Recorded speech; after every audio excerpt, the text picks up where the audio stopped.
Data sufficiency का second example है। यहाँ पे क्वेश्चन दिया हुआ है, are all the 5 friends A, B, C, D and E who are seated around circular table facing the center।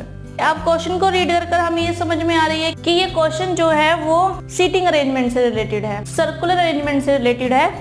First statement यहाँ पर A sits third to the right of D, D faces the center and B sits second to the right of A। Second statement है C sits second to the left of E, E faces the center, D sits second to the right of E। तो अब हमें यहाँ पर जो 5 friends हैं उनको arrange करना है, ठीक है। और हमें यहाँ पे 2 स्टेटमेंट दे रखे हैं, तो हम देखते हैं कि दोनों में से कौन सी स्टेटमेंट सफिशिएंट है, ठीक है, या फिर दोनों ही स्टेटमेंट की जरूरत है हमें इनको अरेंज करने के लिए। तो फर्स्ट स्टेटमेंट में 5 फ्रेंड्स हैं, तो ये सर्कल 5 फ्रेंड्स 1 2 3 4 एंड 5 फ्रेंड्स को हमने अरेंज करना है। फर्स्ट स्टेटमेंट में A seats second to the right of D, D के राइट से थर्ड पोजीशन पर है A। तो अगर हम D को यहाँ पर रखें तो ये इसका राइट और ये इसका लेफ्ट, क्योंकि इसका फेस सेंटर में है।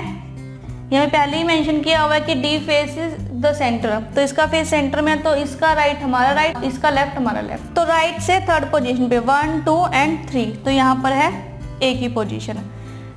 नेक्स्ट है कि B seats second to the right of A, B seats second to the right of A।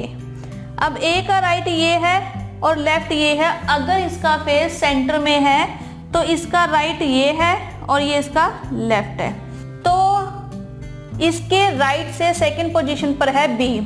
अगर हम इसके राइट से सेकंड पोजीशन देखिए 1 एंड 2, तो यहाँ पर जो सेकंड पोजीशन पर है राइट से, जब A का फेस सेंटर में है तो यहाँ से सेकंड पोजीशन पर बैठा है D। तो ये क्लियर हो रहा है यहाँ पर कि जो इसका फेस है वो सेंटर में नहीं है। तो सेंटर में नहीं है तो यानी कि इसका फेस है आउटवर्ड। अगर जब इसका फेस आउटवर्ड है तो इसका लेफ्ट और राइट चेंज हो जाएगा, तो इसका ये राइट हो जाएगा और इसका ये लेफ्ट हो जाएगा, ठीक है। इसका फेस बाहर की तरफ है तो इसका राइट लेफ्ट अपोजिट हो जाएगा।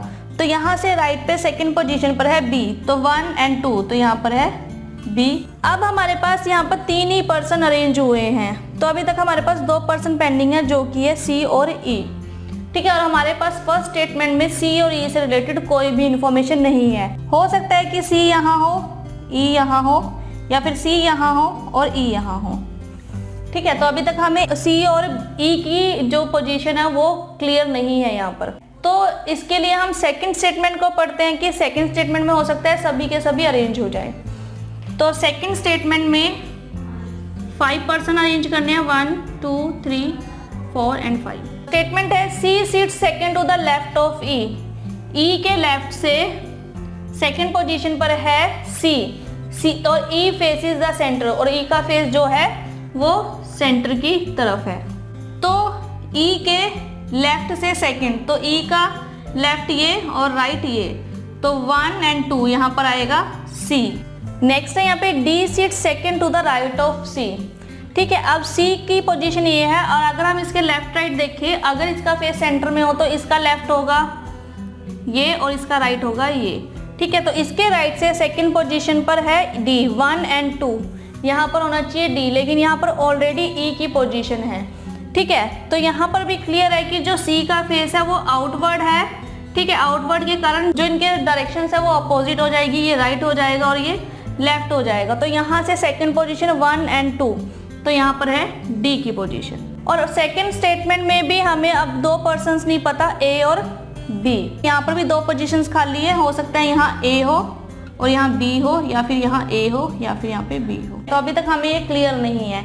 अगर हम दोनों स्टेटमेंट की जो इंफॉर्मेशन है, जो डेटा है, उसे कंबाइन करें तो हमारे पास यहाँ पर जो अरेंजमेंट है वो बन जाएगी 1 2 3 4 एंड 5 की जो A की पोजीशन है वो D के राइट से थर्ड पोजीशन पर है, तो 1 2 एंड 3, तो यहाँ पर A की पोजीशन है।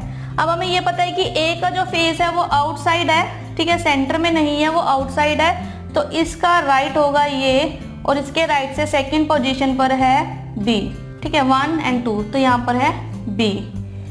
नेक्स्ट स्टेटमेंट में अगर हम सेकंड स्टेटमेंट में देखें, C seats second to the left of E। अगर हम E को यहाँ पर देखें, E का फेस सेंटर में है, ठीक है। तो अगर हम ई को यहाँ देखें तो इसका ये राइट है और इसका ये वाली साइड इसकी लेफ्ट है। तो लेफ्ट से सेकंड 1 एंड 2, तो सी की पोजीशन है यहाँ पर, ठीक है। और अब हमें ये भी पता है कि जो सी का फेस है वो आउटसाइड है, ठीक है। अगर आउटसाइड है तो इसका राइट ये होगा और इसका लेफ्ट होगा ये। तो आउटसाइड है तो इसके राइट से सेकंड पोजीशन पर है डी, तो 1 एंड 2, तो डी की पोजीशन है यहाँ पर। तो यहाँ पर अब हमें क्लियर हो रहा है ये कि यहाँ पर जो दोनों स्टेटमेंट्स हैं वो क्वेश्चन का आंसर देने के लिए जरूरी है। तो अब हमें यहाँ पर ये क्लियर हो रहा है कि जो दोनों स्टेटमेंट है वो क्वेश्चन का आंसर देने के लिए जरूरी है। जब हमने इन दोनों स्टेटमेंट को कंबाइंड किया तो हमारे पास जो है फाइनल आंसर वो हमें मिला यहाँ पर, ठीक है। तो इसका आंसर होगा ऑप्शन में से ऑप्शन ई, ठीक है। तो हमारा आंसर है यहाँ पर ऑप्शन ई कि जो दोनों स्टेटमेंट का डेटा है 1 एंड 2, दोनों का डेटा एक साथ जरूरी है यहाँ पर क्वेश्चन का आंसर देने के लिए। तो अब आप लोगों को क्लियर हो रहा होगा डेटा सफिशिएंसी। फर्स्ट क्वेश्चन था यहाँ पर ब्लड रिलेशन से रिलेटेड, सेकंड क्वेश्चन अब यहाँ पर सर्कुलर अरेंजमेंट से रिलेटेड है।